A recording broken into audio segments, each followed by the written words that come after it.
Hello viewers, আসসালামু আলাইকুম। এই দেখুন অলকানন্দা বা অ্যালামন্ডা। অ্যালামন্ডা নামে চিনলেও আজকে আমি এটাকে অলকানন্দা নামেই বেশি পরিচয় করাবো। অলকানন্দা কিন্তু মুখরিত সন্ধ্যা সময় তার মুগ্ধ করা সুগন্ধের জন্য। ফুলটা কিন্তু নিজের চেহারার থেকে বেশি সুন্দর গন্ধ দেয় এবং কালার দিয়ে কিন্তু বাগানটাকে আলো করে রাখে। এই দেখুন এই ফুলগুলো, এগুলো একটু ওমা ছিঁড়ে গেল, এগুলো একটু বলটানো টাইপের পাপড়িগুলো, কিন্তু এই পাপড়িটা একদম ছড়িয়ে রয়েছে, বেশ সুন্দর লাগছে দেখতে।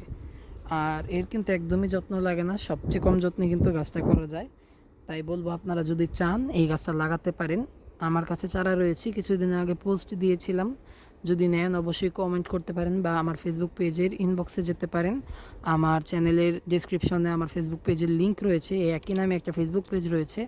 আপনারা অবশ্যই আমার কাছে গাছটা চেয়ে নিতে পারেন।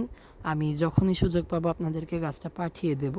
কারণ ইদানিং আমার রেগুলার হয়তো মেসেজ চেক করা হবে না, আমার ঢাকা চলে যেতে হবে এবং আমি ফোনটা হয়তো রেখেই যাব। তো আপনাদেরকে বলবো যারা নিতে চান মেসেজ করে রাখবেন, আমি আগামী 2 সপ্তাহের মধ্যে অবশ্যই রিপ্লাই দেব। ধন্যবাদ সবাইকে, আসসালামু আলাইকুম।